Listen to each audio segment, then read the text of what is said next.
Assalamualaikum warahmatullahi wabarakatuh. Perkenalkan, saya Elviani dengan NIM S1S1222011 sebagai pembawa materi pertama dari kelompok 3 dengan judul pengolahan video.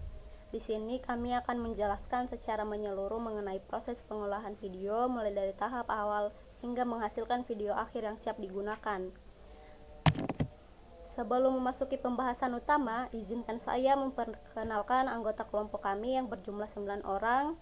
Yang pertama, Siti Aisyah dengan NIM S1S1230017, Shalsa Ananda S1S1230052, Dani Ahmad Fauzi S1S1230028, Elviani S1S1222011, Nawir S1S1222128, Muhammad Al-Farizi S1S1230009, Muhammad Arif Rahman S1S1230052, Jumaria S1S1230065, Wodesa Gita S1S1230078. Baiklah, langsung saja kita mulai pembahasan pertama.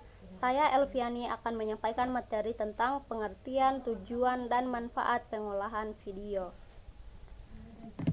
Pertama, saya akan menjelaskan apa itu pengolahan video.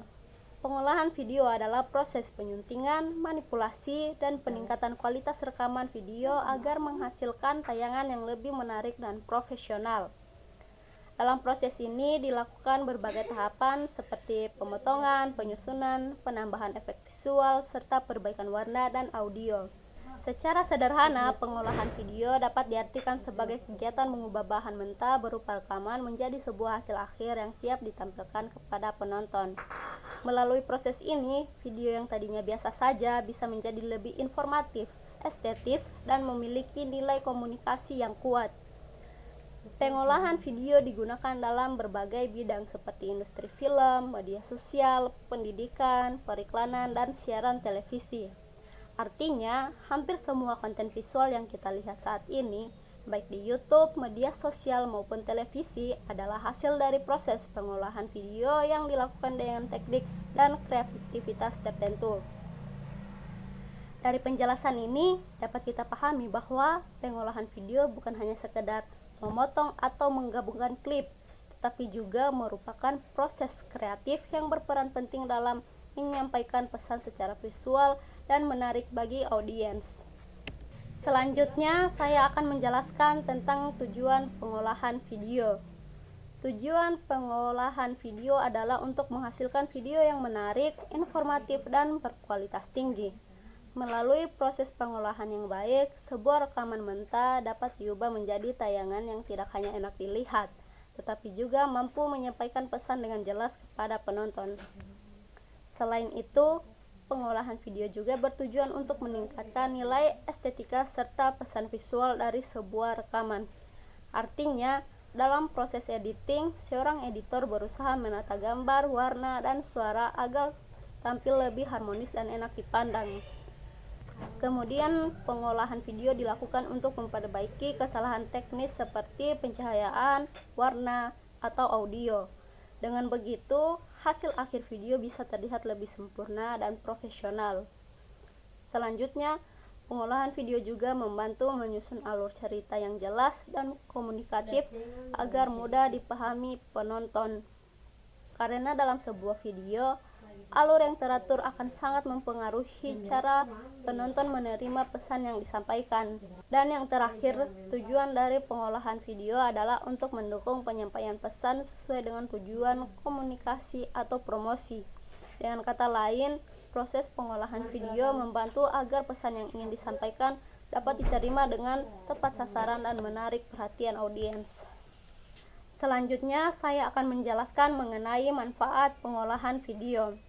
Secara umum, pengolahan video memberikan banyak manfaat, baik bagi pembuatnya maupun bagi audiens yang menontonnya. Beberapa di antaranya adalah: yang pertama, pengolahan video membuat video lebih profesional dan layak tayang di berbagai media. Dengan proses editing yang baik, video yang dihasilkan dapat memenuhi standar kualitas untuk ditampilkan di televisi, media sosial, atau keperluan publikasi lainnya. Yang kedua, pengolahan video meningkatkan daya tarik penonton melalui visual dan audio yang berkualitas. Tampilan yang menarik, perpaduan warna yang tepat, serta efek suara yang seimbang dapat membuat penonton lebih betah menyimak isi video hingga selesai. Selanjutnya, pengolahan video mempermudah proses promosi, edukasi, dan publikasi informasi. Video yang disusun dengan baik dapat membantu menyampaikan pesan dengan lebih efisien, terutama dalam bidang pendidikan, pemasaran, maupun komunikasi publik. Manfaat berikutnya adalah sebagai sarana untuk mengekspresikan ide dan kreativitas secara visual. Melalui pengolahan video, seseorang dapat menuangkan gagasan, konsep, maupun emosi ke dalam bentuk gambar bergerak yang bisa dinikmati banyak orang. Dan yang terakhir, pengolahan video juga dapat meningkatkan kredibilitas dan citra lembaga atau individu yang menayangkannya. Sebuah video yang disusun dengan baik akan memberikan kesan profesional dan menambah kepercayaan penonton terhadap pembuatnya. Demikian penjelasan yang dapat saya sampaikan mengenai pengertian, tujuan, dan manfaat pengolahan video. Baik, bismillahirrahmanirrahim. Assalamualaikum warahmatullahi wabarakatuh. Perkenalkan, nama saya Nawir dengan NIM E1S12218. Pada kesempatan kali ini, saya akan menjelaskan bagian daripada elemen dasar. Dalam pengolahan video, terdapat beberapa elemen dasar yang menjadi komponen penting untuk menghasilkan karya video yang berkualitas, yaitu dari gambar. Ini merupakan elemen utama dalam pembuatan suatu video. Gambar bisa berasal dari hasil rekaman kamera, animasi, atau render komputer. Kemudian kualitas visual dipengaruhi oleh pencahayaan, komposisi, dan resolusi gambar. Elemen yang berikutnya yaitu adalah suara atau audio. Terdiri dari narasi, musik atau background, efek suara, dan dialog. Audio yang baik akan memperkuat emosi dan makna dari visual yang ditampilkan. Elemen yang berikutnya yaitu ada teks. Ini berfungsi memberikan informasi terhadap informasi tambahan seperti judul, keterangan, dan nama narasumber. Penggunaan font, ukuran, dan warna teks harus disesuaikan dengan tema video agar kemudian menghasilkan video-video yang lebih berkualitas. Dan elemen yang berikutnya yaitu transisi. Ini digunakan untuk menghubungkan antara scan atau potongan video. Jenis transisi yang umum digunakan yaitu ada transisi ini membantu menjaga alur cerita agar tetap halus. Kemudian ada efek visual, digunakan untuk memberikan kesan terhadap video seperti blur atau slow motion. Dan kemudian efek visual ini memperkuat suasana dan gaya daripada video tersebut. Kemudian ada narasi dan alur video atau alur cerita. Elemen ini merupakan struktur utama video agar pesan tersampaikan dengan jelas, dan setiap video perlu memiliki pembukaan, isi, dan penutup yang logis. Saya akan menjelaskan jenis-jenis video, yang dimana kategori atau klasifikasi konten video berdasarkan tujuan pembuatannya, gaya penyajian, dan target penonton. Kemudian jenis-jenis dan perencanaan produksi. Yang pertama, jenis-jenis video yang umum digunakan itu adalah video edukasi, yang dimana berisi informasi atau pengetahuan. Contohnya seperti video tutorial, pembelajaran online, atau penjelasan konsep-konsep. Dan yang kemudian ada video hiburan, yang dimana tujuannya yaitu untuk menghibur penonton-penonton yang ada di media sosial maupun atau apapun itu. Contohnya seperti vlog, video lucu, dan konten kreatif. Dan yang kemudian yang ketiga ada video iklan atau promosi. Yang dimana gunanya untuk mempromosikan produk, jasa atau event. Biasanya videonya ini dia singkat namun menarik dan to the point. Namun dapat menjelaskan apa yang menjadi maksud dari iklan tersebut. Lanjut. Kemudian ada video dokumenter. Ini dia tujuannya merekam fakta atau peristiwa nyata secara mendalam. Contohnya seperti film dokumenter atau reporter. Kemudian ada video sinematik. Gunanya untuk menonjolkan kualitas visual atau dalam tone, efek atau transisi dramatis. Biasanya digunakan untuk film-film pendek atau konten profesional. Dan yang kemudian lagi ada yang video vlog. Ini dia berisi pengalaman pribadi, kegiatan sehari-hari, dan perjalanan seseorang. Umumnya dibuat santai dan personal, biasanya yang digunakan oleh orang-orang yang sedang berliburan atau dimanapun itu. Mungkin itu saja yang dapat saya sampaikan. Saya kembalikan. Assalamualaikum warahmatullahi wabarakatuh. Assalamualaikum warahmatullahi wabarakatuh. Halo semua, kenalkan nama saya Syalsananda dengan NIM S1 S123052 dan pada kesempatan kali ini saya akan melanjutkan membawakan materi tentang salah satu tahapan penting dalam pengolahan video, yaitu perencanaan dan konsep seperti script dan storyboard. Nah, tahapan ini sering kali dianggap sepele oleh banyak orang. Banyak yang berpikir, yang penting kan punya footage, nanti juga bisa diedit.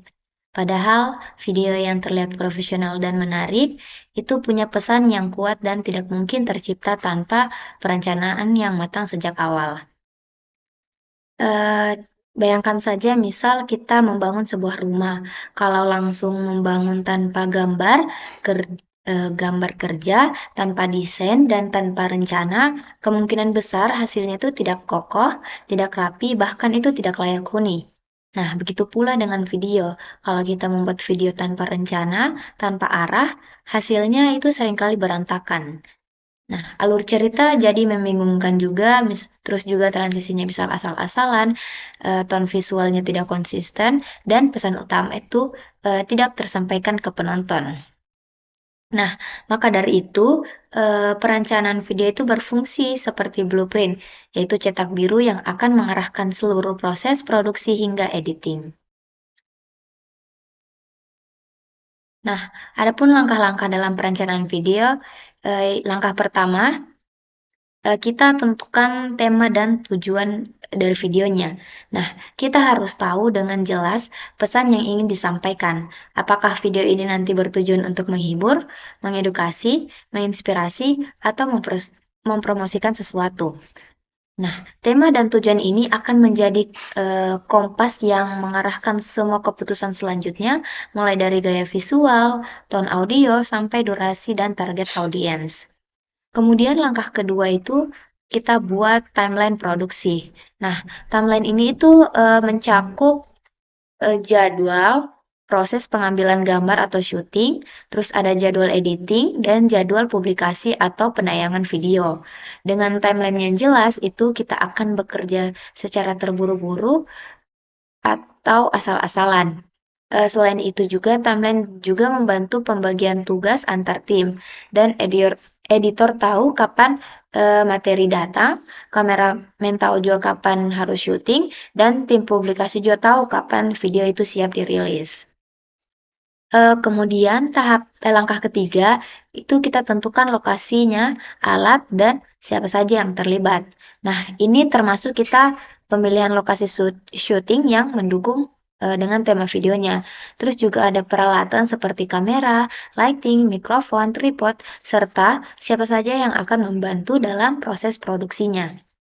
Nah, semakin detail persiapan ini itu juga semakin minim masalah teknis yang akan muncul saat proses produksinya berlangsung. Kemudian langkah keempat itu kita tentukan gaya editing sejak awal. Jadi misalnya apakah ingin menggunakan gaya minimalis, sinematik, modern, atau colorful.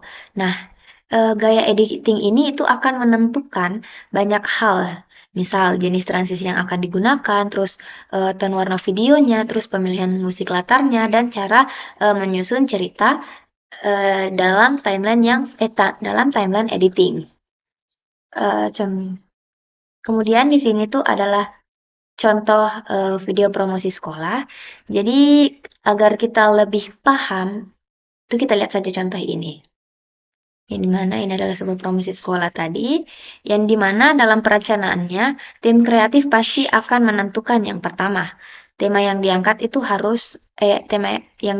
adalah formal dan informatif. Karena target audiensnya ini adalah orang tua atau calon siswanya. Kemudian kita bisa juga menambahkan musik latar yang bernuansa tenang dan profesional, sehingga nuansa videonya itu terasa nyaman dan elegan. Kemudian transisi yang dipilih itu adalah transisi halus. Ini bukan transisi cepat atau mencolok, supaya itu tampilannya rapi dan enak dilihat. Kemudian gaya editing yang digunakan itu adalah minimalis, dengan tone warna cerah dan pencahayaan natural agar terlihat lebih bersih. Nah, karena semua hal ini direncanakan sejak awal, proses syuting itu menjadi lebih fokus. Kameramennya juga tahu angle seperti apa yang perlu diambil, terus juga editor tahu transisi dan tone warna yang harus diterapkan, dan hasil akhirnya itu benar-benar sesuai dengan harapannya.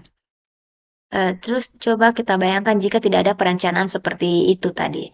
Mungkin transisinya terlalu ramai, terus tone warnanya tidak konsisten, dan alur ceritanya tidak mengalir. Akibatnya, pesan yang ingin disampaikan oleh video itu justru gagal diterima penonton. Inilah alasannya kenapa tahap perencanaan dan konsep itu sangat krusial. Next, selanjutnya materi, skrip, dan storyboard. Nah, setelah perencanaan selesai, langkah berikutnya itu adalah kita membuat skrip dan storyboardnya. Yang dimana tahap ini itu adalah jembatan antara ide dalam pikiran dan hasil akhir videonya nanti. Skrip dan storyboard ini akan menjadi pegangan utama bagi semua anggota tim, baik kameramen, talent, maupun editor, agar semua orang itu bisa bergerak dalam satu arah yang sama. Nah, untuk pengertian dari skrip itu adalah naskah tertulis yang berisi narasi atau dialog, arah kameranya, durasi adegan, efek atau transisi yang digunakan. Sedangkan storyboard ini dia itu visualisasi dari skripnya.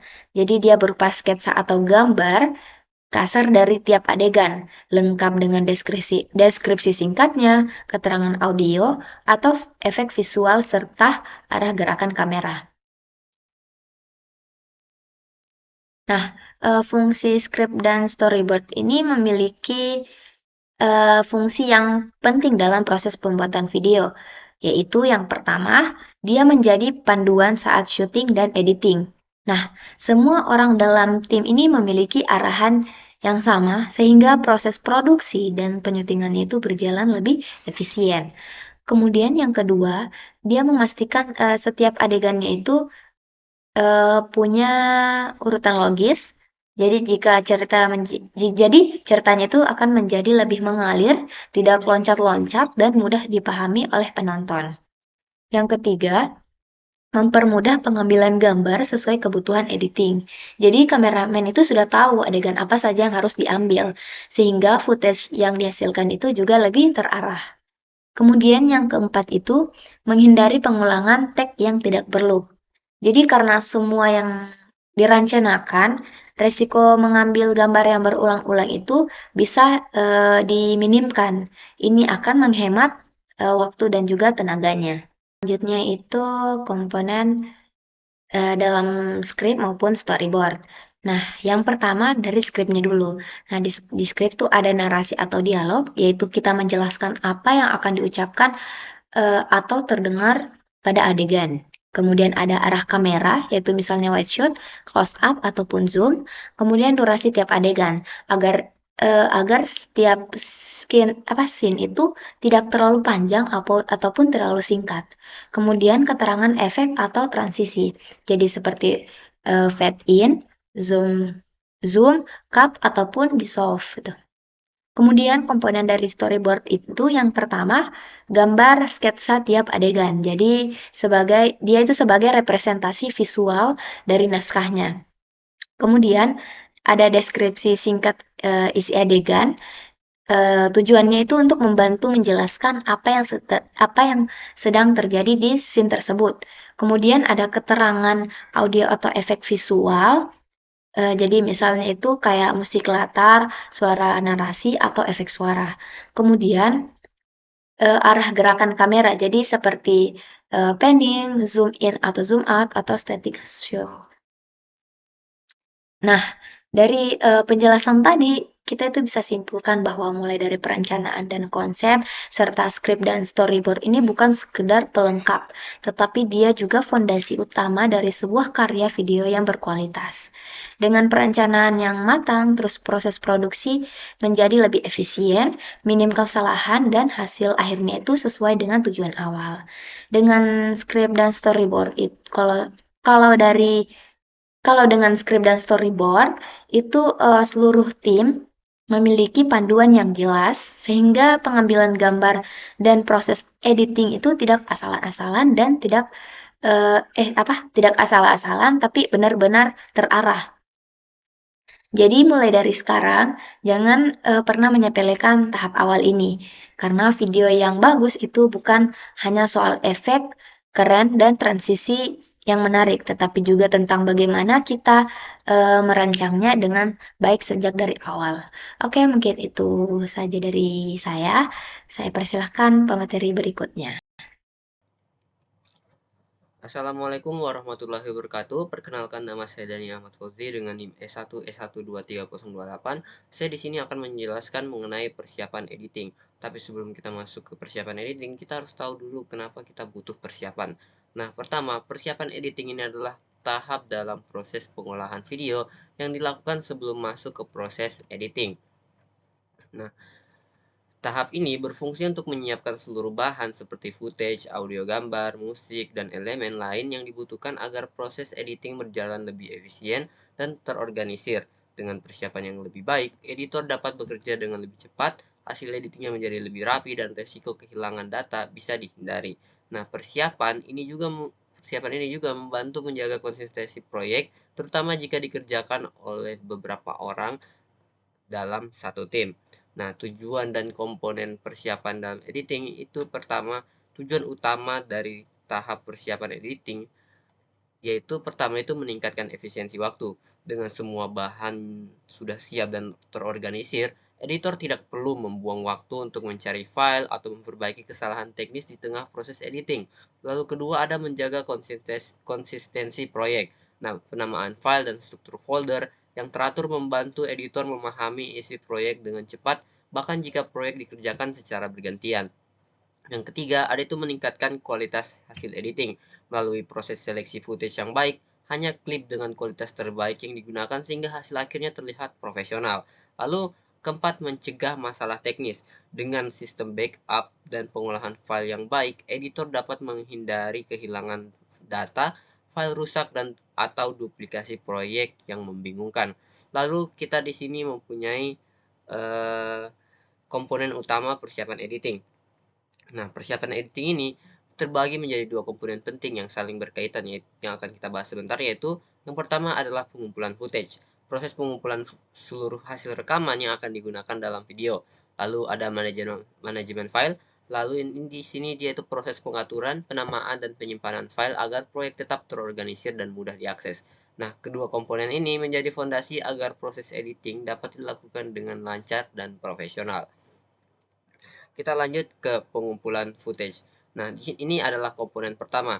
Pengumpulan footage ini merupakan tahap mengumpulkan seluruh hasil rekaman video dari berbagai sumber seperti kamera utama, kamera pendukung, drone, atau bahkan smartphone termasuk. Pada tahap ini, editor memastikan semua footage yang dibutuhkan telah lengkap dan memiliki kualitas yang baik sebelum digunakan dalam proses editing. Nah, tujuan pengumpulan footage ini itu dibagi menjadi 4. Yang pertama, mengumpulkan semua hasil rekaman. Nah, semua footage dikumpulkan di satu tempat agar tidak tercecer di berbagai perangkat penyimpanan. Lalu kedua, ada menyeleksi footage terbaik. Setiap hasil rekaman ditinjau untuk menentukan mana yang layak digunakan berdasarkan kualitas gambar, pencahayaan, dan kestabilan dan relevansi dengan naskahnya. Yang ketiga, mengelompokkan footage berdasarkan kategori. Pengelompokan dapat dilakukan berdasarkan lokasi waktu pengambilan gambar dan atau urutan adegan untuk mempermudah proses editing. Yang terakhir, ada menghindari penggunaan footage yang tidak relevan. Nah, dengan melakukan seleksi awal, footage yang tidak dibutuhkan dapat dihapus sehingga tidak membingungkan saat proses editing. Nah, lalu ada langkah-langkah pengumpulan footage. Yang pertama adalah transfer data. Nah, kita memindahkan semua file dari kamera, kartu memori atau perangkat lain ke komputer utama menggunakan folder khusus proyek. Lalu ada pemeriksaan kualitas. Nah, setiap footage kita cek untuk memastikan tidak ada masalah pada gambar atau suara. Yang ketiga ada seleksi dan penyortiran. Nah, kita memilih footage yang sesuai dan pisahkan yang tidak digunakan. Lalu yang terakhir ada penyimpanan terorganisir. Nah, ini kita menyimpan hasil seleksi dalam folder terstruktur. Misalnya kita mempunyai folder footage, lalu di dalam foldernya itu terbagi lagi menjadi folder scene 1, folder scene 2, dan b-roll. Nah, manfaat kita mengumpulkan footage ini, yang pertama itu semua bahan siap digunakan tanpa harus mencari-cari ulang. Lalu kedua, memastikan kualitas hasil akhir tetap tinggi. Lalu menghemat waktu editing dan menjaga alur kerja tetap efisien dan profesional. Nah, kita masuk ke komponen kedua yaitu manajemen file. Nah, manajemen file ini adalah proses pengaturan, penamaan, dan penyimpanan seluruh file proyek agar tertata rapi dan mudah ditemukan. File yang dikelola tidak hanya berupa video, tetapi juga audio, musik, gambar, efek, serta file proyek dari software editing.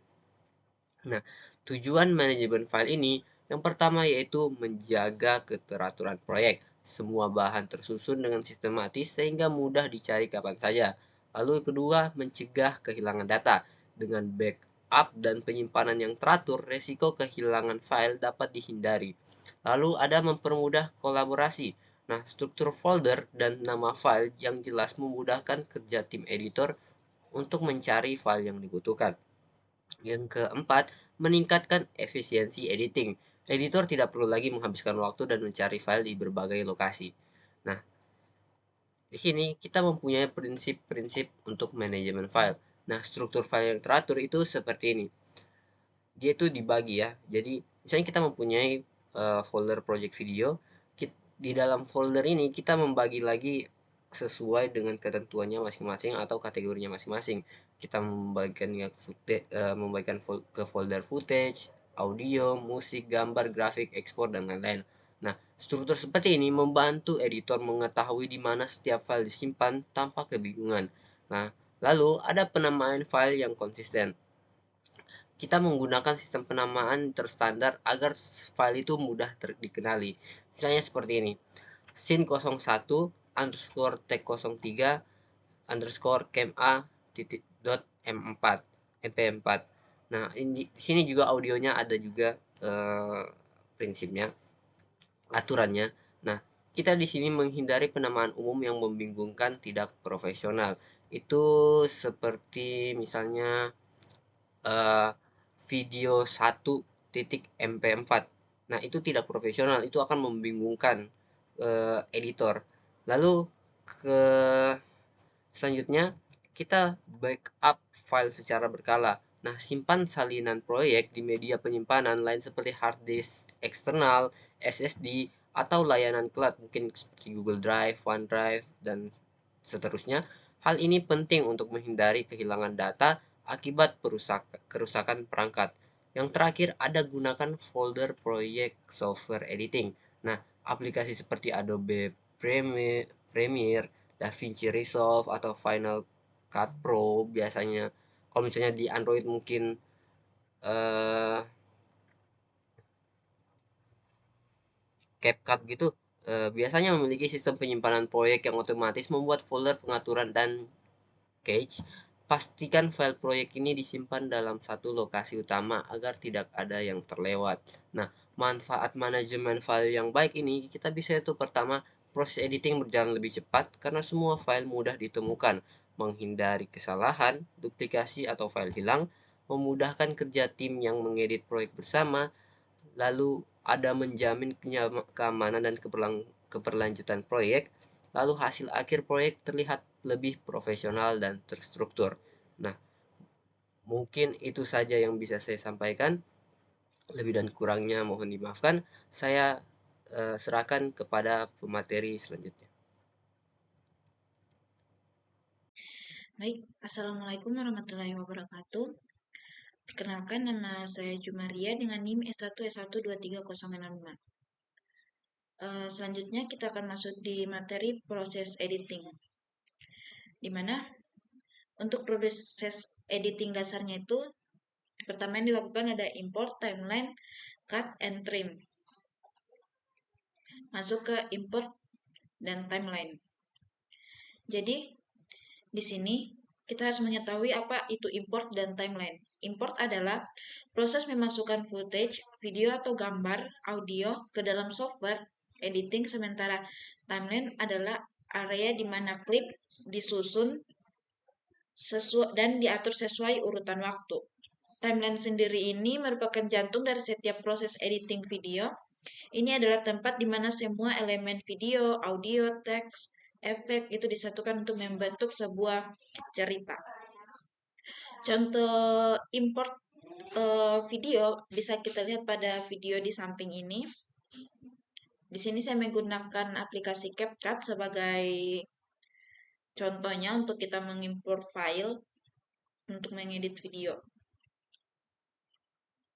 Baik, fungsi timeline sendiri ini, di sini kita dapat menentukan kapan klip dimulai dan berakhir, apa yang ada di atas klip lain atau lapisannya, dan bagaimana semua elemen itu berinteraksi sesuai durasi video. Jadi di gambar di samping ini diperlihatkan timeline di mana di sini ada track video maupun audio yang kita atur. Tinggal kita drag and drop saja. Oke. Untuk materi selanjutnya yaitu cut and trim. Jadi, cut and trim ini adalah dua aksi editing paling mendasar yang berfungsi untuk membentuk durasi dan alur cerita video. Cut itu memotong, sementara trim itu memangkas. Contohnya ada pada video di samping sini, di mana saya menggunakan CapCut lagi untuk memberikan contoh cara memotong atau memangkas suatu video. Cut ini sendiri adalah tindakan membagi satu klip menjadi dua atau lebih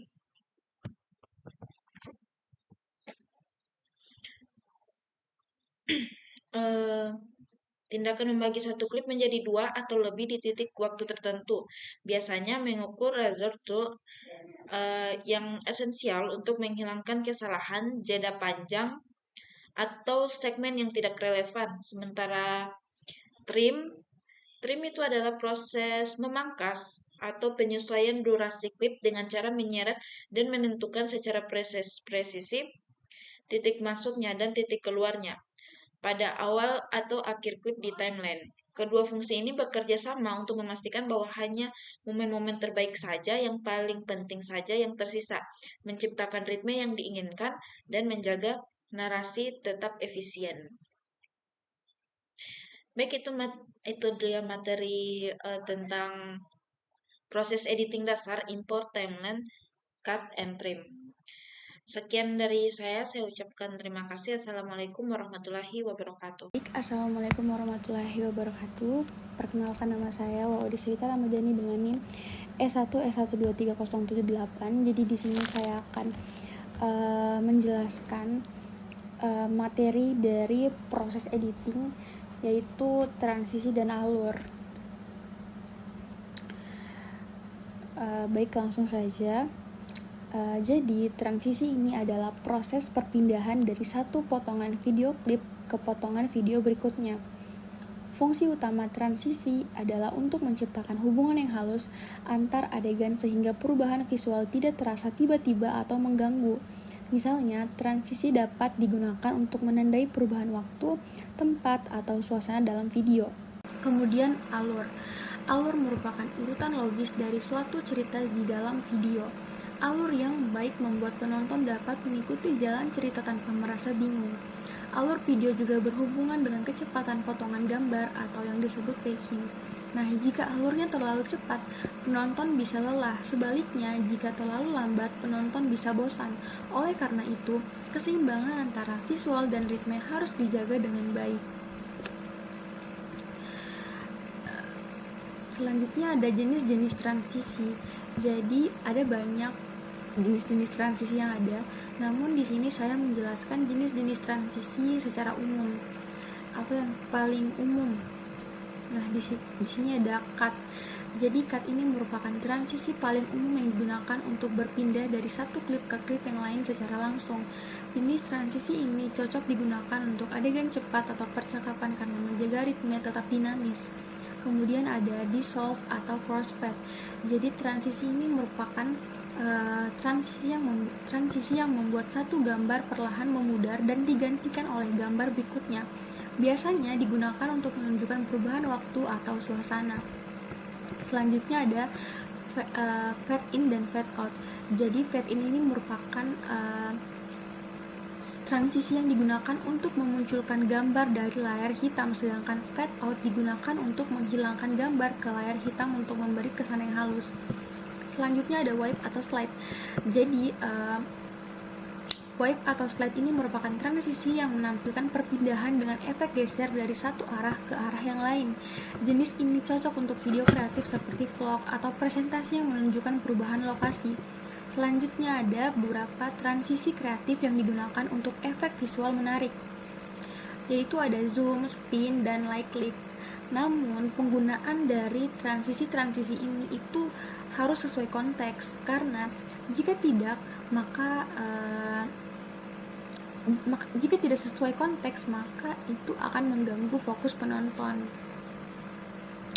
Berikut adalah contoh dari transisi cut, dissolve, dan fade in. Di sini saya akan mulai dulu dari hasil transisi cut. Nah, seperti ini. Nah, jadi pada video ini, jadi ini ada dua video, dan di sini menggunakan transisi cut. Jadi transisi cut itu dia efeknya sangat monoton karena dia tidak memberikan efek apapun. Dia hanya langsung perpindahan dari satu klip ke klip yang lain. Jadi dia ini memberikan kesan cepat, tegas, dan dinamis. Selanjutnya ada hasil transisi dari dissolve. Nah, hasil dari dissolve ini itu membuat gambar lebih menyatu. Jadi klip 1 sama klip 2 itu perpindahannya lebih menyatu, lebih halus, lebih enak dilihat dibanding dari cut tadi. Selanjutnya ada fade in. Nah, jadi fade in ini itu diawali dengan layar hitam, kemudian perlahan berubah menjadi menjadi hasil atau gambar video aslinya. Begitupun dengan fade out. Fade out itu adalah kebalikan dari fade in. Kalau fade in itu hitamnya itu di awal, jadi fade out itu hasil hitamnya itu di akhir, bisa dilihat. Nah, selanjutnya itu hasil transisi dari spin, slide, dan light. Slide, spin, dan light. Nah, itu hasil dari slide. Jadi slide itu dia bergeser. Jadi slide pertamanya itu keluar dari layar, kemudian digantikan dengan slide kedua, dengan klip kedua yang entah itu masuk dari samping, atas, atau bawah. Selanjutnya ada spin. Nah, itu dia hasil dari spin. Jadi spin itu akan membuat layar video memutar ketika berganti klip. Jadi dia ini menciptakan efek visualnya yang energik dan mungkin menambah kreatif. Selanjutnya ada light. Jadi itu dia hasil dari light. Jadi light ini dia akan memberikan efek cahaya yang lembut atau kelihatan seperti pantulan cahaya matahari yang akan menambah keestetikan dari video kamu. Selanjutnya masuk pada penyusunan alur video.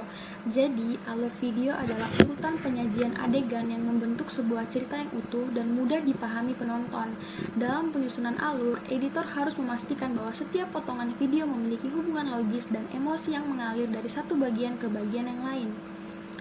Tahapan-tahapannya itu ada mengurutkan adegan, kemudian menggunakan transisi, mengatur pacing, serta menggunakan J-cut dan L-cut. Jadi bisa kita lihat di sini itu dimulai dengan mengurutkan adegan. Jadi mengapa sih kita harus mengurutkan adegan? Karena kalau kita tidak mengurutkan adegan, kita atau penonton tidak dapat memahami jalan ceritanya, tidak dapat memahami alur ceritanya apa. Jadi kita harus jelas mana pembukanya, mana kegiatan utama atau kegiatan intinya, dan mana penutupnya. Nah, bisa dilihat dari video saya, namun video saya ini juga mungkin agak kurang informatif karena durasinya yang sangat singkat dan juga pemilihan video saya yang masih kurang. Tapi sudah bisa merepresentasikan bahwa urutan adegan ini sudah cukup benar menurut saya. Bisa kita langsung lihat saja.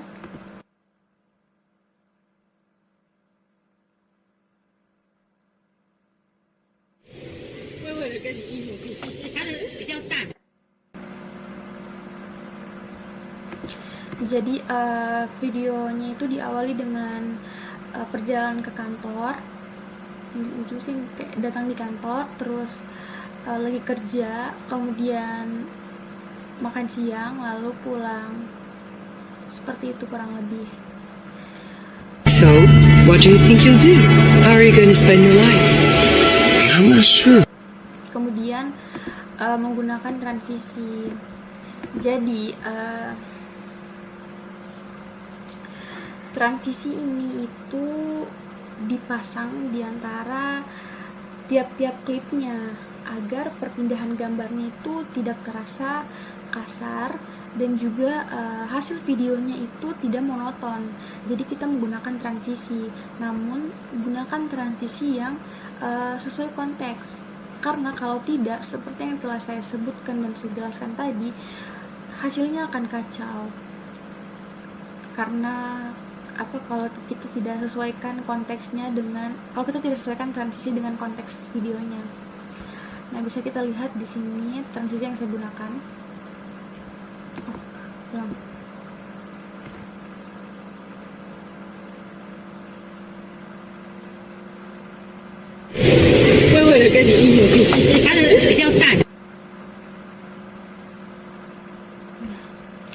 Jadi pada video ini transisi yang saya gunakan itu ada fade in, terus ada dissolve dan juga light.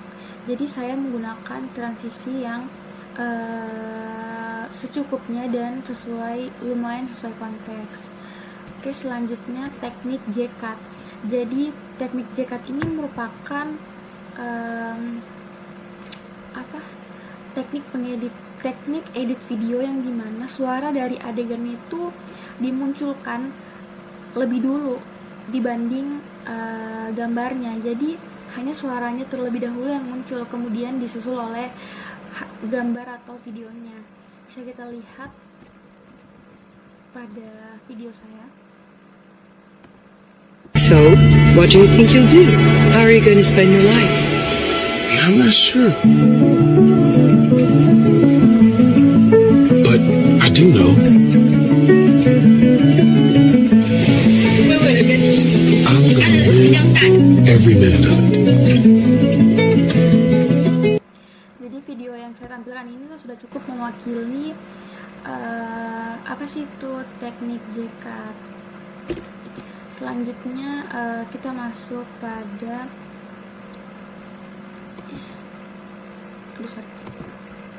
So, kesalahan umum transisi dan alur. Jadi ada beberapa kesalahan umum yang sering terjadi dalam pembuatan transisi, yaitu penggunaan efek transisi yang berlebihan, tidak memperhatikan kesinambungan adegan, dan transisi yang tidak sesuai dengan suasana video. Kesalahan lainnya adalah mengatur tempo potongan yang tidak seimbang, terlalu cepat bisa membuat penonton lelah, sedangkan terlalu lambat bisa membuat bosan. Jadi solusinya adalah selalu menyesuaikan jenis transisi dan kecepatan potongan dengan isi dan tujuan video. Kemudian gunakan efek hanya jika memang diperlukan untuk memperkuat cerita, bukan hanya sekedar hiasan. Selanjutnya mengenai audio editing. Jadi, audio editing adalah proses pengolahan suara dalam video agar hasilnya lebih jelas, seimbang, dan enak didengar. Proses ini meliputi penghapusan noise, penyesuaian volume, pengaturan frekuensi suara, hingga penyatuan dengan musik latar belakang atau efek suara lainnya. Nah, audio yang baik akan membuat penonton lebih fokus dan bisa lebih terhubung dengan isi video. Bahkan video sederhana pun bisa terlihat profesional jika memiliki kualitas audio yang baik dan seimbang antara dialog, musik, dan efek suara. Oleh karena itu, audio editing memiliki peran yang sama pentingnya dengan visual editing. Selanjutnya masuk pada penyesuaian audio dengan visual. Jadi, keterpaduan antara audio dan visual adalah kunci utama dalam menciptakan pengalaman monoton yang utuh. Suara harus mendukung apa yang terlihat di layar, bukan bersaing dengannya. Misalnya, ketika video menampilkan suasana lembut atau romantis, maka musik latar belakangnya itu sebaiknya pelan dan bernuansa hangat. Sebaliknya, ketika adegan menampilkan ketegangan, efek suara yang cepat dan dinamis itu bisa menambah dramatisasi. Nah, sinkronisasi antara perubahan gambar dan perubahan suara ini juga penting. Perpindahan adegan yang harus perlu diikuti oleh fade in atau fade out pada audio agar tidak terdengar kasar. Dengan pengaturan audio yang sinkron, video akan terasa hidup dan profesional. Oleh karena itu, setiap perubahan visual diiringi oleh emosi yang tepat melalui suara.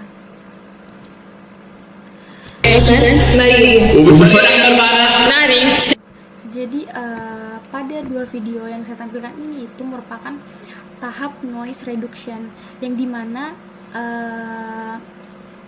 sebelumnya suara mentahannya itu yang sebelum diedit itu biasanya terdapat suara berisik atau suara bising latar belakang. Nah, itu bisa diatasi dengan proses noise reduction sehingga suara yang dihasilkan itu menjadi lebih bersih. Bisa saya langsung contohkan saja. Saya tampilkan hasilnya seperti ini. مثلا مريم وبالفريق الأحمر معنا ناري شريف أنتوا أخوان مثلا. Jadi before-nya itu suaranya mungkin agak lebih bergema dan juga ada sedikit beberapa bising di latar belakang. Nah, ini dia video afternya. مثلا مريم وبالفريق الأحمر معنا ناري مثلا مريم وبالفريق الأحمر معنا مريم وبالفريق الأحمر معنا ناري شريف أنتوا أخوان. Itu perbedaannya. Jadi suaranya itu jadi lebih bersih, lebih tenang dibandingkan dibandingkan sebelum proses noise reduction. Selanjutnya itu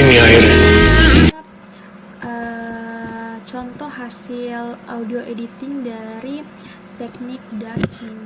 Jadi teknik ducking ini merupakan teknik dalam audio editing yang dimana volume musik latar otomatis itu diturunkan saat ada suara atau narasi, lalu akan naik kembali ketika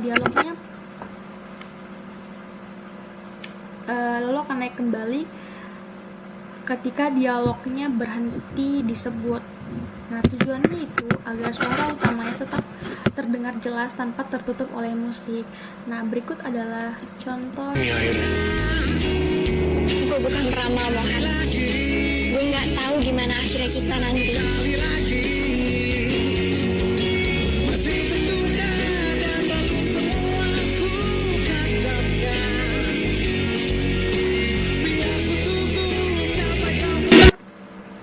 Oke, itu dia hasil dari teknik ducking.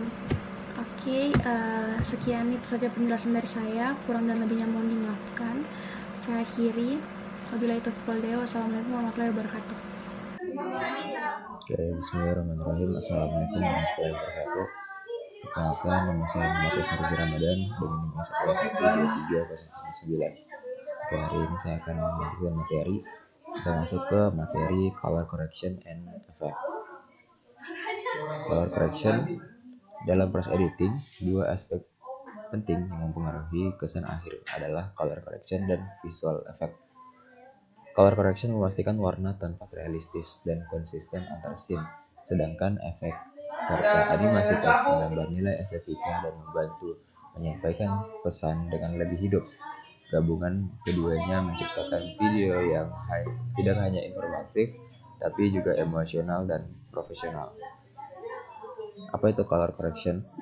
Color correction adalah proses penyesuaian warna, kontras, dan pencahayaan agar tampilan video menyerupai kondisi nyata atau sesuai dengan tone yang diinginkan. Biasanya dilakukan sebelum tahap color grading untuk menormalkan warna dari hasil rekaman. Tujuan dari color correction yang pertama, menyamakan warna antar kamera atau scene. Yang kedua, memperbaiki pencahayaan yang terlalu gelap atau terang. Yang ketiga, menyeimbangkan warna kulit objek. Yang keempat, menampilkan detail pada area shadow dan highlight. Dan yang kelima, mempersiapkan dasar untuk proses color grading. Tools dan teknik dasar. Yang pertama ada white balance. Yang kedua ada contrast and brightness. Yang ketiga ada curve. Yang keempat ada saturation, dan yang kelima ada LUT. White balance ini dia untuk pengaturan suhu cahaya pada warna video. Contrast dan brightness ini untuk mengatur pencahayaan secara keseluruhan. Curve itu kita mengatur pencahayaan juga, tapi dalam bentuk curves agar lebih dinamis. Lalu saturasi dia itu mengencangkan atau menambah intensitas warna pada sebuah gambar. Dan yang terakhir ada LUT. LUT di sini adalah seperti preset warna yang bisa digunakan plug ke dalam suatu foto atau video. Lanjut, di sini kita masuk ke visual dalam editing. Efek visual digunakan untuk menambah daya tarik dan memperkuat suasana video. Efek tidak terlalu berarti memanipulasi besar, terkadang juga cukup dengan blur halus, vignette, atau transisi sinematik untuk meningkatkan mood. Pemahaman efek harus sesuai dengan tema agar tidak berlebihan. Jenis efek yang sering digunakan, yang pertama ada fade in atau fade out, yang kedua ada slow motion, yang ketiga ada lens flare, yang keempat ada blur sharpen, yang kelima ada overlay texture. Kita masuk ke text and typography. Teks bukan hanya pelengkap, tapi juga elemen penting dalam komunikasi visual. Pemilihan font, ukuran, warna, dan komposisi menentukan seberapa mudah pesan dibaca dan seberapa kuat kesan profesional yang ditinggalkan. Kita akan menggunakan teks untuk memperkuat narasi, bukan sekedar hiasan. Prinsip desain teks. Yang pertama, kita harus menggunakan font yang mudah dibaca. Yang kedua, memperhatikan kontras warna teks dan latar. Yang ketiga, jangan digunakan terlalu banyak font dalam satu video. Yang keempat, kita bisa menggunakan animasi teks secukupnya untuk menghindari distraksi. Yang terakhir ada tempatkan teks di area aman atau safe zone agar tidak terpotong. Selanjutnya ada animasi untuk menghidupkan teks dan gambar. Animasi membantu mengarahkan fokus penonton. Gerakan sederhana seperti slide in, fade up, atau typewriter effect mampu memberikan ritme visual yang menarik. Namun prinsipnya tetap sama, yaitu fungsional dan tidak berlebihan. Tips kombinasi warna dan efek. kita harus menggunakan color palette yang konsisten sepanjang video. Lalu kita jangan menggabungkan efek kuat dalam satu frame, misalnya blur, glow, plus flare sekaligus. Lalu yang ketiga, kita harus menerapkan prinsip less is more. Yang keempat ada color correction and effect akan tampak kuat jika digunakan secara seimbang dan mendukung narasi. Oke, mungkin itu dia tadi bagian presentasi dari saya pada mata kuliah multimedia. Mohon maaf jika sedikit ribut karena saya tidak sendiri di rumah ini, lagi ada kegiatan dalam rumah. Mungkin lebih dan kurangnya mohon dimaafkan. Saya akan lanjutkan ke pemateri selanjutnya. Wabillahi taufiq wal hidayah. Wassalamualaikum warahmatullahi wabarakatuh. Baik, bismillahirrahmanirrahim. Assalamualaikum warahmatullahi wabarakatuh. Perkenalkan, nama saya Muhammad Arif Rahman Gani dengan NIM S1S1 23040. Pada kesempatan kali ini saya akan mempresentasikan bagian saya, yaitu rendering dan exporting. Baik, langsung saja. Yang pertama, pengertian rendering dan exporting. Rendering adalah proses mengubah hasil edit video, timeline, efek, transisi teks, dan audio menjadi satu file video utuh yang dapat diputar. Sementara, exporting adalah tahap menyimpan hasil rendering ke dalam format tertentu seperti MP4, MOV, atau AVI agar bisa digunakan di berbagai perangkat atau platform. Baik, masuk ke proses rendering. Yang pertama, pastikan semua proses editing telah selesai. Yang kedua, tentukan area render bagian timeline yang akan diproses. Yang ketiga, pilih kualitas video, misalnya 360p, 480p, 720p, ataupun 1080p atau 4K. Yang keempat, menjalankan proses rendering, yaitu software akan mengolah frame demi frame menjadi video final. Catatan, semakin tinggi resolusi dan efek menggunakan, semakin lama waktu rendering. Jadi jika kita mengedit dengan banyak filter atau efek, maka proses rendering akan menjadi lebih lama. Masuk ke proses exporting. Yang pertama, pilih format video, yaitu MP4, MOV, AVI, atau format lain yang sesuai kebutuhan. Yang kedua itu atur resolusi dan frame rate. Resolusi itu misalkan seperti yang saya bilang tadi, 720p, 1080p, atau 4K Ultra HD. Sementara frame rate yaitu bisa 24 fps, 30 fps, atau 60 fps, tergantung jenis video. Kalau untuk video di real life biasa atau film-film gitu menggunakan 24 fps. Sementara kalau untuk animasi-animasi biasanya menggunakan 60 fps. Yang ketiga, atur bitrate dan codec. Biasanya H.264 untuk MP4. Lalu yang terakhir, tentukan lokasi penyimpanan dan nama file hasil ekspor. Lalu klik export. Lalu masuk ke tips agar rendering dan exporting optimal. Agar proses rendering dan exporting berjalan maksimal, pastikan komputer tidak menjalankan aplikasi berat lain selama proses berlangsung, agar performa tetap stabil. Jika software mendukung, aktifkan fitur GPU acceleration untuk mempercepat waktu rendering. Gunakan format H264 atau MP4 karena efisien dan kompatibel di hampir semua perangkat. Setelah ekspor selesai, selalu periksa hasil video untuk memastikan kualitas gambar, sinkronisasi audio, dan transisi sudah sesuai harapan. Terakhir, simpan preset ekspor agar pengaturan yang sama bisa digunakan kembali pada proyek berikutnya tanpa perlu diatur ulang. Baik, itu saja dari saya. Terima kasih. Assalamualaikum warahmatullahi wabarakatuh. Assalamualaikum warahmatullahi wabarakatuh. Terima kasih atas kesempatan yang telah diberikan.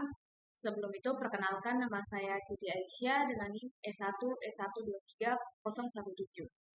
Nah, pada kesempatan kali ini, saya akan membawakan atau menjelaskan materi tentang software editing dan juga trend editing.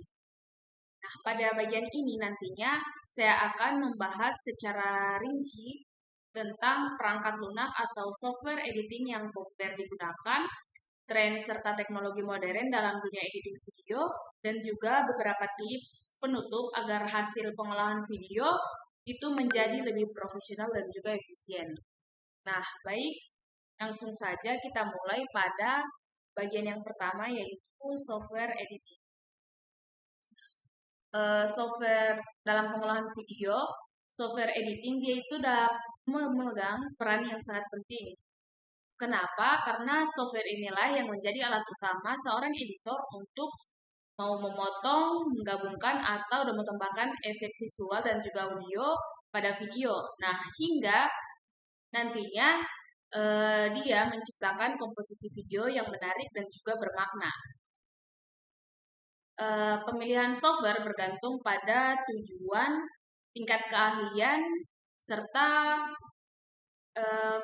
tingkat kompleksitasnya suatu proyek. Nah, bisa kita lihat pada bagian ini, perangkat lunak atau software pengolahan video merupakan alat utama dalam proses pasca produksi yang memungkinkan editor untuk memotong, menggabungkan, dan juga menambahkan efek serta mengatur komposisi visual dan juga audio agar sesuai dengan tujuan dari video, misalkan untuk film atau apa.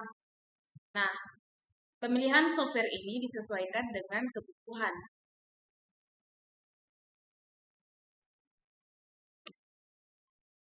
Bisa kita lihat ini ada beberapa software editing. Ada Adobe Premiere Pro, ada DaVinci Resolve Studio, Final Cut Pro, ada Filmora dan juga CapCut, serta ada Sony Vegas Pro Video Editor. Yang pertama pada software editing ada Adobe Premiere Pro. Adobe Premiere Pro ini merupakan standar industri dalam dunia penyuntingan video profesional. Software ini tuh yaitu biasa digunakan dalam editor film, YouTuber, dan juga studio TV. Di sini pada software ini memiliki beberapa keunggulan. Di antaranya bisa digunakan sebagai efek seperti After Effects, fitur Lumetri Color, dan juga untuk color grading dan juga color correction. Tentu di balik keunggulan utama Premiere Pro yakni integritasinya yang kuat dan juga ekosistem Adobe lainnya, dia juga ini memiliki fitur Lumetri Color, yaitu membantu memudahkan pengguna dalam melakukan color grading secara profesional.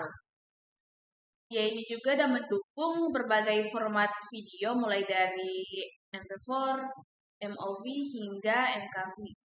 Serta dia itu mampu menangani multikamera editing dan juga motion tracking. Di balik keunggulannya tadi, yaitu terdapat kekurangan dari Adobe Premiere Pro.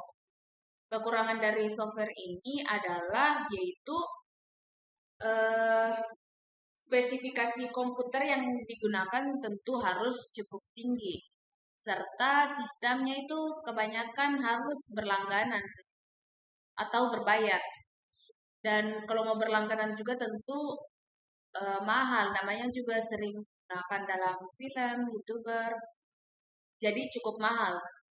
Meskipun mahal, tapi dengan keunggulan dan juga kemampuannya tadi, meskipun begitu itu kemampuan dan juga stabilitasnya jadikan Premiere Pro ini tetap dipilih oleh para editor meskipun mahal.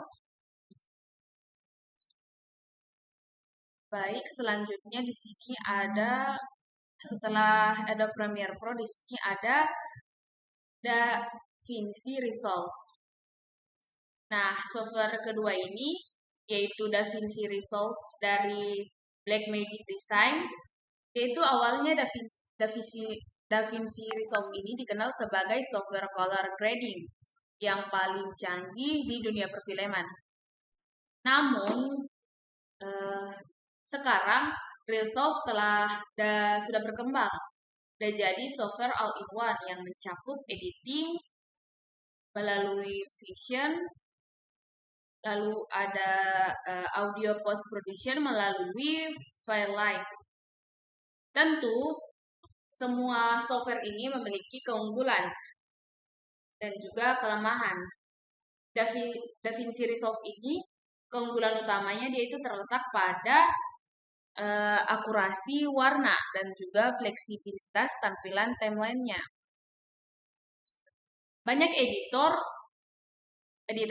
profesional gunakan DaVinci Resolve ini untuk menghasilkan tone warna sinematik yang konsisten antar setiap scan-nya. Selain itu juga software ini dia itu sudah memiliki, kalau ada Premiere Pro tadi dia berbayar, kalau DaVinci Resolve ini dia itu udah ada versi gratisnya dengan fitur yang lumayan sudah cukup lengkap. Nah, di balik kelebihannya itu ada juga terdapat kelemahan, cuma satu mungkin, yaitu tampilan atau antarmukanya yang cukup kompleks bagi pemula. Kalau ada Premiere Pro dia itu banyak yang gunakan yang sudah editing yang sudah profesional. Nah, kalau orang pemula udah mau gunakan DaVinci Resolve ini, dia itu tentu akan rasa cukup kompleks dan padat sekali.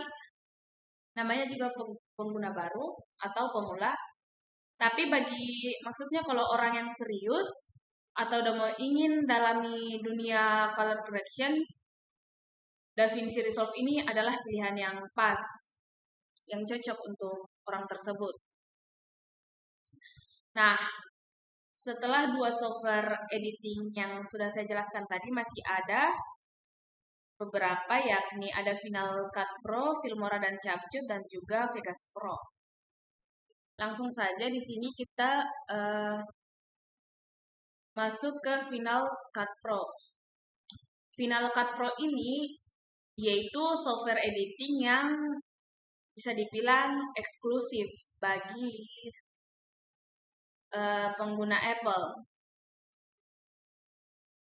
Final Cut Pro ini dikembangkan oleh Apple dan juga dikenal karena kerjanya itu yang cepat dan juga efisien. Tidak hanya cepat dan efisien, tapi dia itu bisa dibilang stabil.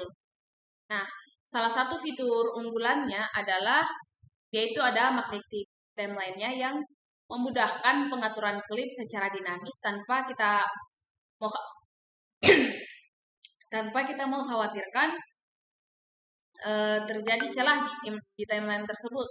Nah, selain itu Final Cut Pro juga dioptimalisasikan untuk chip Apple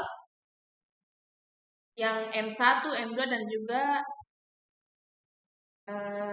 M3-nya. Sehingga proses renderingnya itu berlangsung jauh atau berlangsung lebih tinggi, lebih cepat dibanding software-software yang lain. Sayangnya tentu terdapat juga kekurangan. Final Cut Pro ini dia tidak tersedia untuk Windows atau Linux karena dia ini buatan Apple, sehingga pengguna di luar ekosistem Apple tidak bisa dan menggunakan. Selanjutnya ada Filmora dan juga CapCut. Berbeda dengan software profesional yang sebelumnya, Filmora dan CapCut ini dia itu banyak digunakan oleh kalangan pemula dan juga kreator media sosial. Misalkan kita mau edit video, dia itu di dalamnya sudah ada template, terus dia itu mudah digunakan. Bisa dibilang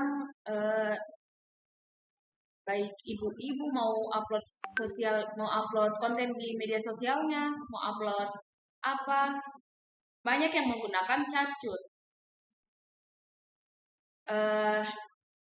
Jadi CapCut dan juga Filmora ini banyak digunakan oleh kalangan pemula dan juga kreator media sosial. Tampilannya itu sederhana, sehingga keberadaan template yang ada pada CapCut dan juga Filmora ini bisa dibilang siap untuk dipakai. Sehingga kedua software ini tuh sangat populer untuk membuat video pendek, Reels, atau konten TikTok.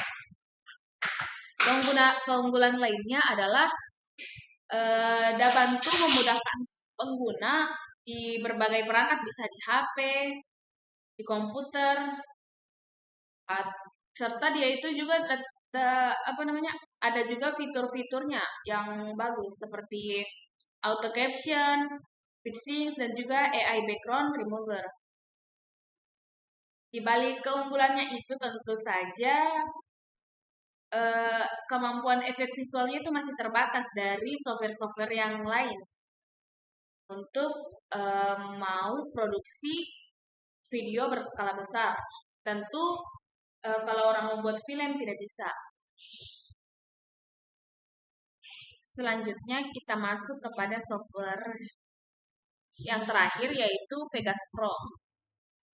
Nah, Vegas Pro ini dia itu software yang dikenal kuat dalam pengolahan audio dan juga efek visualnya. Vegas Pro ini banyak digunakan oleh pembuat video musik dan juga filmmaker independen karena memiliki fitur mixing audio yang presisi, serta dia itu udah dukung resolusi hingga 8K. Tampilannya sederhana dan juga intuitif, tetapi dia itu kurang populer dibanding Premiere Pro ataupun Resolve dalam produksi film yang berskala besar. Nah, seiring perkembangan dunia digital, proses editing video itu kini menjadi lebih cerdas, cepat, dan juga kolaboratif. Tren-tren modern tidak hanya berfokus pada hasil visual, tetapi juga bagaimana mengefisiensikan waktu, kreativitas yang ada, dan juga adaptasi terhadap kebutuhan media sosial. Nah, pada bagian tren dan juga teknologi editing modern ini, terdapat beberapa tren yang sedang berkembang di dunia editing saat ini. Yakni ada yang pertama, yaitu AI Assisted Editing. AI ini atau kecerdasan buatan, dia itu banyak diintegrasikan dalam software editing video, tidak hanya dalam kehidupan sehari-hari. Dalam membuat atau mengedit video, AI ini udah bantu, banyak sekali yang udah bantu. Mulai dari percepat pekerjaan editor dengan fitur-fitur yang ada seperti AutoCAD atau memangkas bagian yang tidak relevan secara otomatis. Lalu ada juga autocolor yang match dan menyesuaikan tone warna antar klip. Lalu ada membuat subtitle otomatis dari suara, misalkan saya berbicara, nah AI udah bantu dari suara saya ini ada teks yang tampil pada layar. Dan juga AI noise reduction, yaitu udah menghapus kebisingan dalam video. Misalkan dalam pembuatan video saya ini terdapat kebisingan. Nah, AI dia bantu, misalkan saya dari pasar, AI dia bantu hanya suara saya yang fokus didengar, tanpa ada menghapus kualitas audionya. Nah, software seperti Adobe Sensei AI ini, dia itu sudah menerapkan fitur-fitur yang saya sudah sebutkan tadi. Bisa dibilang hasilnya itu editor dia bisa lebih fokus pada aspek kreatif daripada pekerjaan teknik yang berulang.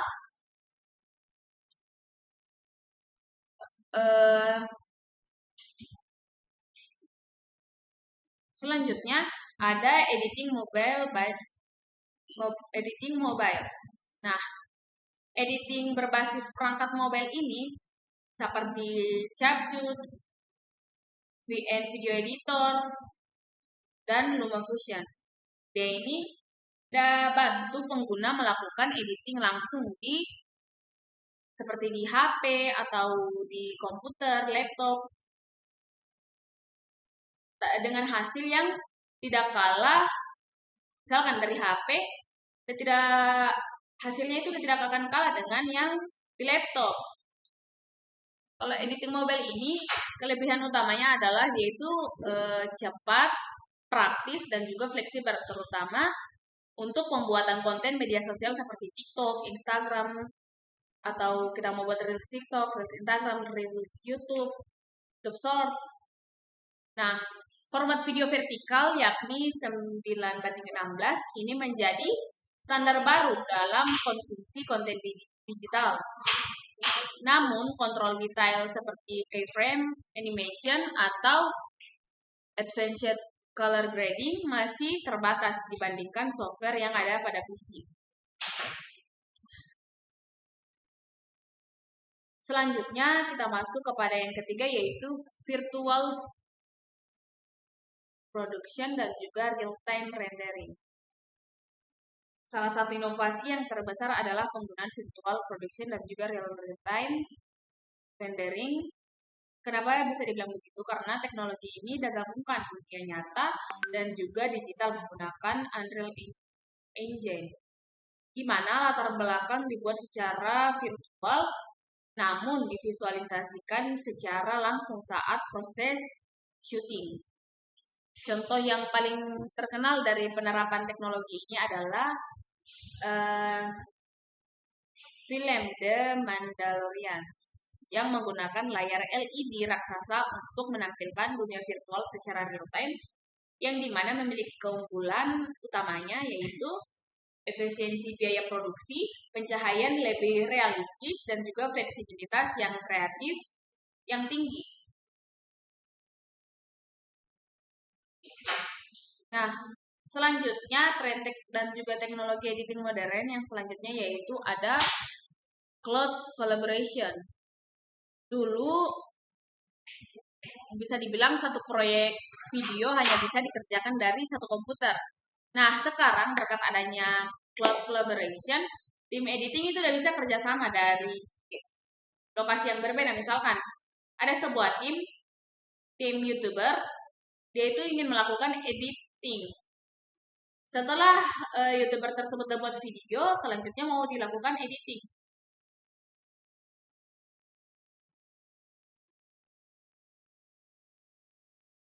Dia mau melakukan editing.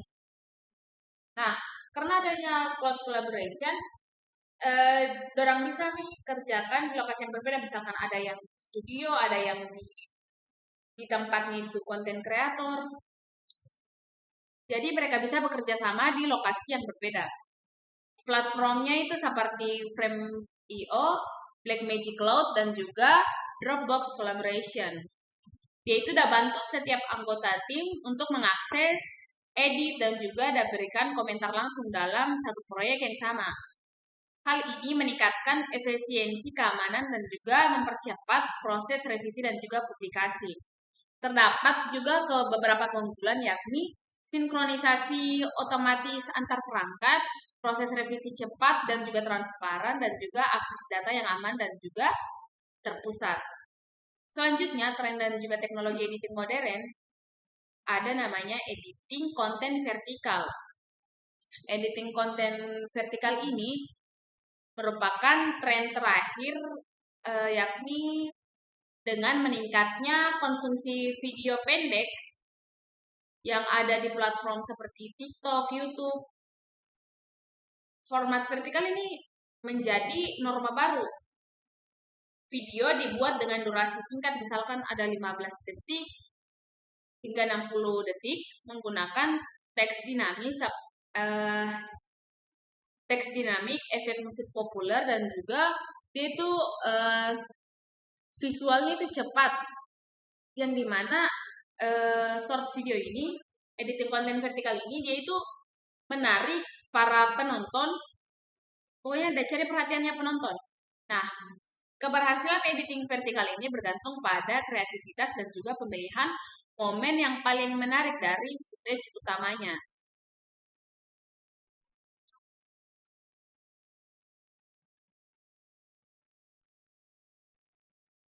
Terakhir, ada tips dan juga penutup, di mana setelah kita memahami software editing dan juga tren modernnya, ada beberapa tips penting yang harus selalu diingat agar hasil pengolahan video menjadi lebih efisien dan juga profesional. Yang pertama, kita harus rencanakan konsep dan juga durasi secara matang. Kenapa? Karena kita harus tentukan ide utama dan juga target audiensnya sebelum kita mau proses editing, mau dimulai itu proses editing. Karena jika kita tidak tahu konsep dan berapa durasi yang akan digunakan, jadi tidak terarah itu kalau kita tidak tentukan dulu. Misalkan kita mau buat video tapi rencananya tidak ada rencananya, jadi tidak ditahu untuk siapa ini video. Yang kedua, tentu kita menggunakan musik atau sound yang tidak ada hak ciptanya, karena sekarang itu bisa menjadi pelanggaran hak cipta. Jadi untuk itu kita harus hindari pelanggaran hak cipta dengan mengambil sumber audionya dari YouTube atau free music archive-nya. Yang ketiga, kita buat cadangan atau backup proyek secara rutin. Kita bisa menggunakan fitur autosave, cloud backup, dan juga penyimpanan eksternal untuk menghindari kehilangan data. Karena biasa kalau sudah buat video tiba-tiba hilang atau apa.